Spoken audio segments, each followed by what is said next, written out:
والا پڑھنا. عمار بن یاسر نے جن 12 منافقین کا ذکر کیا ان کے بارے میں فرمایا کہ ان کی موت ایک پھوڑے کی وجہ سے ہوگی. کیا تاریخ اسلام میں ان اشخاص کا ذکر ملتا ہے جو اس بیماری او توڑا پلا ہو جائے. ایک کیڑا ڈاڈا بندہ ہو جنہیں سوال لکھا ہے. ٹھیک ہے جی, ہاں جی اس میں کئی ایسے ہیں جو اسی پھوڑے سے مرے ہوئے ہیں, لیکن اس طرح ہم ڈیفینیٹلی فیصلہ نہیں کر سکتے, اس لیے کہ نبی علیہ السلام نے خوارج کی نشانی بیان کی ہے کہ وہ ٹینڈ کروائیں گے, گنج. اب اس کا یہ مطلب نہیں کہ جو بھی گنج کروائے یعنی سر کے بال ریموو کروائے وہ خارجی ہوگا, کیونکہ مولا علی علیہ السلام خود بھی گنج کرواتے تھے.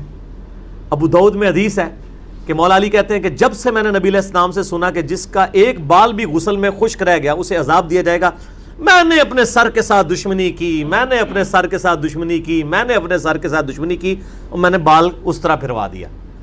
حضرت علی رضی اللہ تعالیٰ عنہ اس طرح پھرواتے تھے. تو خوارج کی ایک نشانی یہ بھی ہے. تو یہ نہیں ہوگا کہ جو بھی اس طرح پھروائے گا وہ خارجی ہوگا. ہاں یہ کہا جا سکتا ہے کہ جو خارجی ہوگا نا وہ اس طرح بھی پھرواتا ہوگا. تو یہ پھوڑے والا جو ہے یہ بیماری ظاہر ہے کہ یہ کینسر نما ایک دوبیلا پھوڑا ہوتا تھا. اب وہ ظاہر ہے کہ آپ یہ تو علماء سے پوچھ کے چلیں, ان علماء سے ہی آپ جا کے پوچھیں کہ نبی علیہ السلام کے ساتھیوں میں سے کون سے لوگ ہیں جو دوبیلا پھوڑے کی وجہ سے دنیا سے گئے ہیں.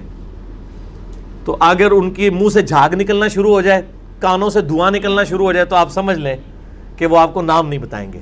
تو میں نے تو ویسے ہی نہیں بتانا آپ کو, یہ اپنے علماء سے پوچھ کے چلیں. یہ کہتے ہیں نا علماء سے پوچھ کے چلیں, تو آپ علماء سے پوچھتے. اچھا ایک طرف یہ آپ کہتے ہیں ہم سے پوچھیں, جب پوچھنے جاتے ہیں تو اینڈ پہ جاندے نے اگوں اللہ دے بندے ہو کہ وہ جس طرح سورۃ الاعراف ہی آیا ہے کہ اللہ نے علماء سو کی مثال دی ہے کتے کی سی کہ وہ زبان ہانپتا رہتا ہے, اور واقعی آج بھی اسی طرح ہی ہوتا ہے کہ وہ بنی اسرائیل کے تو علماء سے زبان ہانپتے تھے, تو مطلب آگے پتہ نہیں کہاں تک اتر آتے ہیں. تو چلے ہم اس نے ظن رکھتے ہیں, آپ جن کو علماء حق سمجھتے ہیں ان کے پاس جائیں گے. جی آپ نے یہ جو پھوڑے کا نام ہے دوبیلا, حدیث نمبر ہے صحیح مسلم میں 7035, انٹرنیشنل نمبر کے مطابق مسئلہ نمبر 96 میں موجود ہے. وہ آپ دیکھ لیں اور آپ اپنے علماء سے پوچھ کے چلیں کہ یہ کون ہے. ٹھیک ہے جی. اگر آپ کے علماء یہ کہیں گے باتیں نہیں کرنی چاہیے تو ان کو کہیں کہ اس کا مطلب ہے are you trying to teach your prophet, یعنی آپ کیا اپنے نبی کو یہ سمجھانا چاہ رہے ہو کہ یہ باتیں نہیں کرنی, کیونکہ ہمیں تو نبی علیہ السلام نے بتائی ہیں نا. آپ دیکھیں یہ چند لوگوں کا دفاع کرتے ہوئے اپنا ایمان سے ہی, مجھے مولانا ساق صاحب کا ایک جملہ یاد آ گیا. پہلے تو میں ان کو کوٹ نہیں کرتا تھا, لیکن ظاہر ہے کہ اب تو میں نے چونکہ جب کافروں کو کوٹ کرنا شروع کر دیا تو میں ان مسلمانوں کو کوٹ کیوں نہ کروں کہ جن کی وجہ سے کتنے مسلمانوں کی اصلاح ہوئی ہے. تو مولانا ساق صاحب یعنی اکثر کہتے تھے وہ یار نبی نال ٹکر لینی جے, یہ گلاں نہ کر کے, نبی تانوں دس کے گیا تے تسی آ رہے ہو گلاں نہیں کرنی, اللہ دے بندے نبی نال ٹکر لیندے ہو. بھائی اسی تے نہیں نبی نال ٹکر لیندے. اگر نبی علیہ السلام نے فرمایا کہ جی میری بیوی پر حوض کے کتے بھونکیں گے, تو نبی علیہ السلام کو اپنی بیوی کی عزت ہم سے زیادہ پیاری ہے. اگر وہ امت کو یہ حدیث بتا کے گئے ہیں تو یقیناً آپ بتا گئے ہیں, ہم نے بھی اسی طریقے سے نقل کیا اور آگے بیان کی ہے.